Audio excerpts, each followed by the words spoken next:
Welcome to PMP Exam Practice. If you are new here, we highly recommend watching the quick intro video on how to study for scenario-based questions from these videos with the help of Excel sheets and YouTube timestamps, plus some quick easy tips before your exam day. Link in the description. The time limit given is about 1 minute for each answer. If you are new to this video, we recommend that you keep it playing and listen to each explanation to fully understand the scenario and the appropriate choice. If this is a review, then mute the sound, use the timestamp to navigate between the questions, and train yourself to read and answer each question in 1 minute.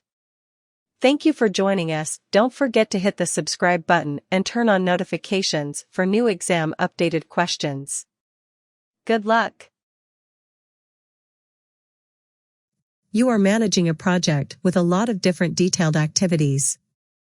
The project is within budget and the SPI according to the latest earned value report is 1.2. The project risk review meetings are held according to an organized schedule and you are satisfied with the risk management activities of the project.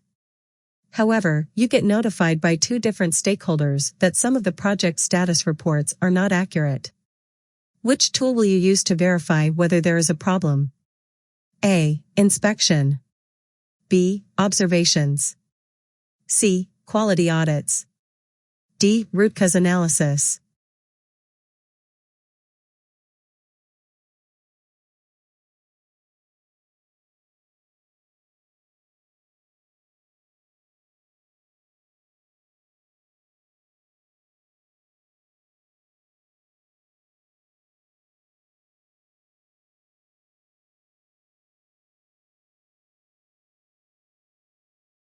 The correct answer is C. A quality audit is a structured, independent process to determine if project activities comply with organizational and project policies, processes, and procedures. In this specific case, you need to do quality audits to make sure that your team is doing the project reporting in accordance with the project policies and standards.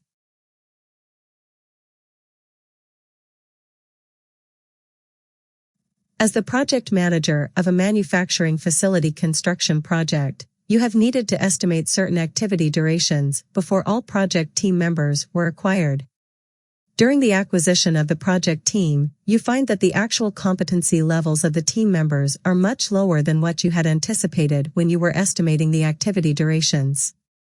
What would be the best course of action in this situation? A. Ask the project team members to work overtime in order to compensate for their low level of competency. B. Modify the activity duration estimations and the schedule, considering the actual competency levels. C. Keep the schedule as it is, because no delay has happened yet. D. Inform the stakeholders that the project is behind schedule.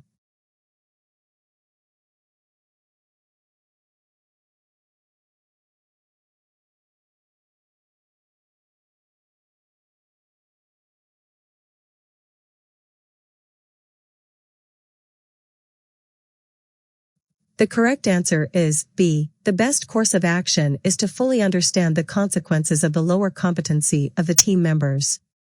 That is only possible if you incorporate the changed level of competency in the activity duration estimations and the project schedule accordingly. Keeping the schedule as it is would not solve the problem. It is too soon to ask for overtime or inform the stakeholders about the delay, considering that the project is in its early stages and you still don't know the exact effects of the lower competency of the team members on the schedule.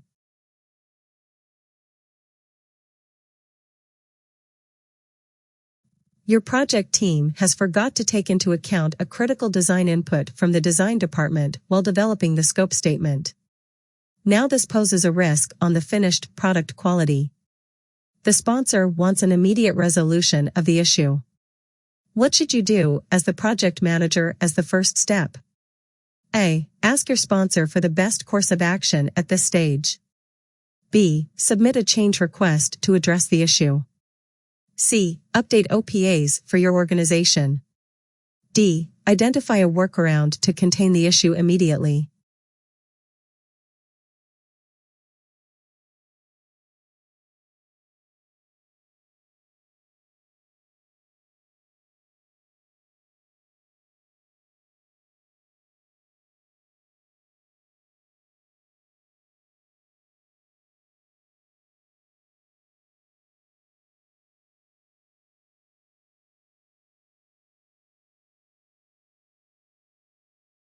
The correct answer is B. Submit a change request to address the issue is the first action.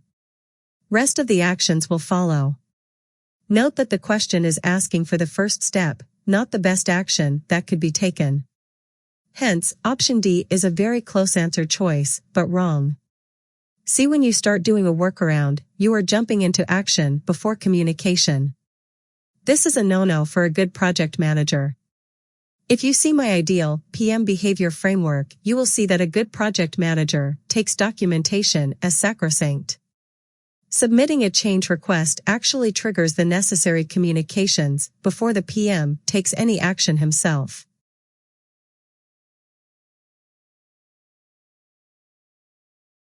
Your project team has recently achieved a key milestone for an iteration-based Agile project. To do this, the team met critical technical requirements on a new process and performed the demonstration with the product owner. As a part of the project status report to be sent out to the key stakeholders, you plan to add a screenshot of a chart that visually captures work, story points, completed versus plan. Which chart is being referred to here? A. Iteration burndown chart. B. Iteration burnup chart. C. Iteration Gantt chart. D. Spike display chart.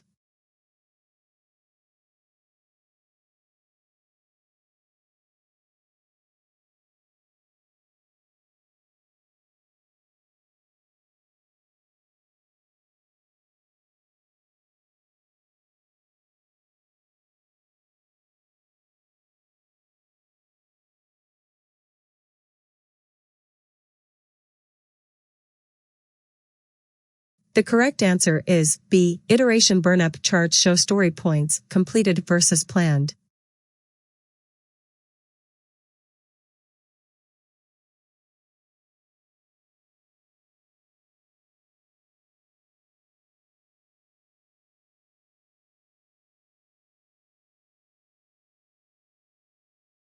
You are a quality manager for a continuous improvement project. You would want to identify a sampling strategy for a population on basis of 3 categories of standard of living: high, medium, and low. Which type of sampling strategy would you be using here? A. Attribute sampling. B. Variable sampling. C. Control sampling. D. Category sampling.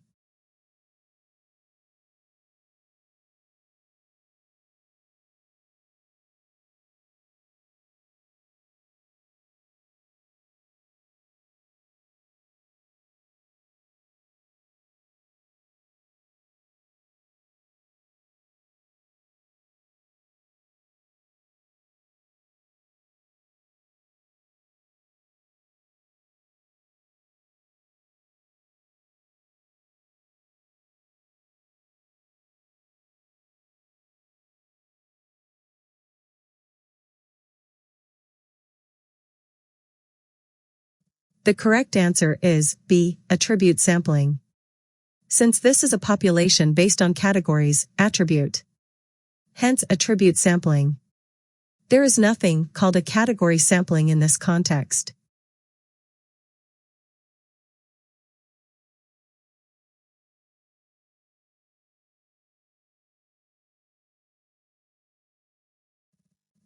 You are the Scrum Master for an Agile managed project. During a sprint review meeting, the product development team notifies you that this sprint delivery will be delayed since the product design team has not provided the required inputs till date. You know that there has always been an issue with the design team to delay communications and timely inputs. What is your best step as a servant leader here? A. Reach out to the design team again and serve them an ultimatum to share the inputs to the development team. B. Ask the development team to set up a meeting with the design team to identify the bottlenecks and you facilitate that meeting. C. Reach out to the design head of department and set up a meeting with him. Express the challenges that you are facing with the late deliveries from his department and seek help. D. Ask the development team to set up a meeting with the design team to identify the bottlenecks and report back to you their findings and next steps.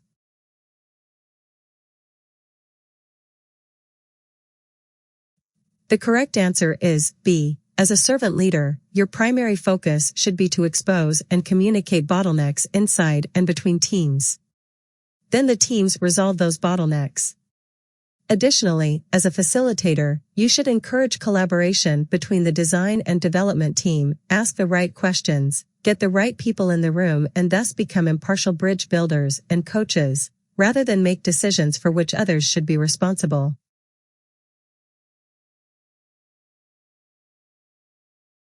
In an agile project environment, this person plays the role of a facilitator. They are responsible for capability building, coaching, and breaking barriers for the team in cases of bottlenecking.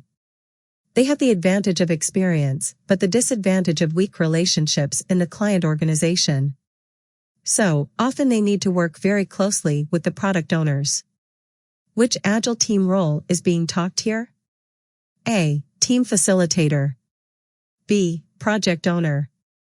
C. Cross-functional team member. D. None of the above.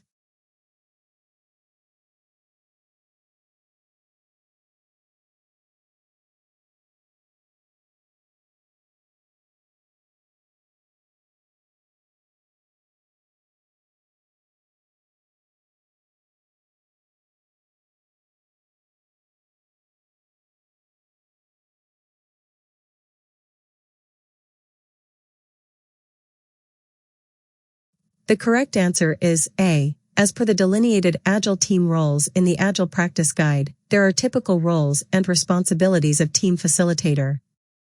This role may also be called project manager, scrum master, etc.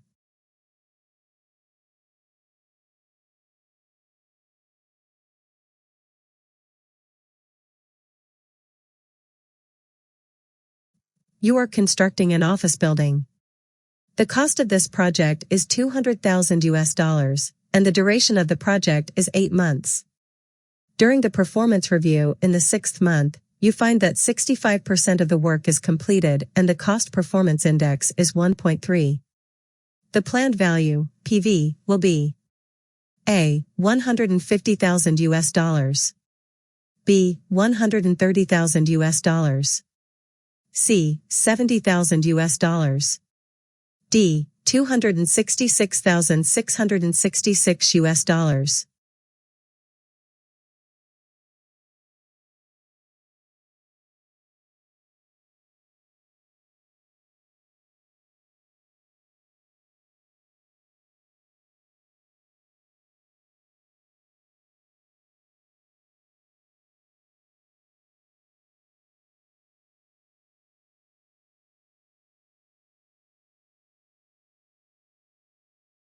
The correct answer is A. Since no details are available on the schedule, you can safely assume that the work is evenly distributed in each month. In this case, the planned value will be 200,000 divided by 8 multiplied by 6, which is equals to $150,000. A project manager would like to resolve conflicts by a give-and-take attitude rather than by a one-sided approach. Which of these approaches is he likely to use?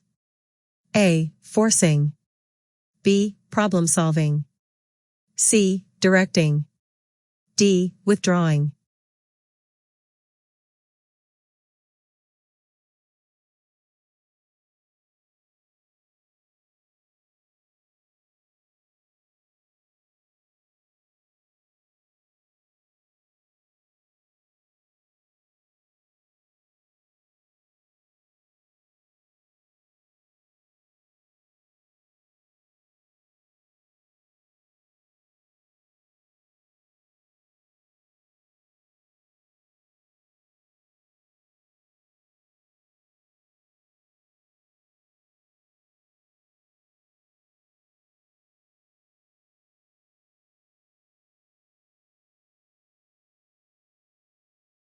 The correct answer is B. Problem solving involves treating conflict as a problem to be solved by examining alternatives. This requires a give-and-take attitude.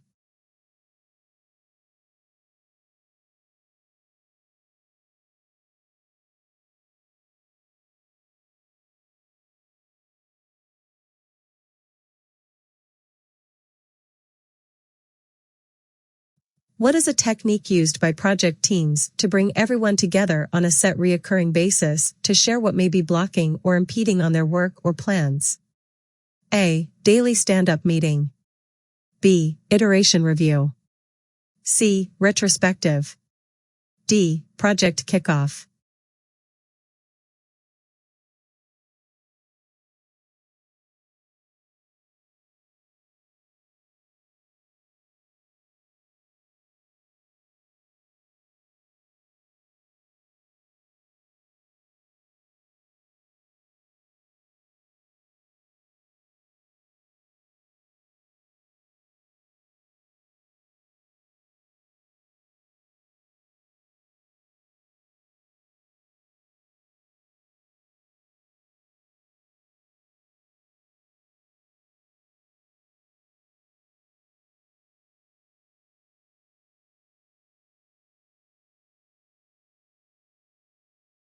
The correct answer is A. A daily stand-up meeting is the way to bring everyone together to share what may be blocking or impeding.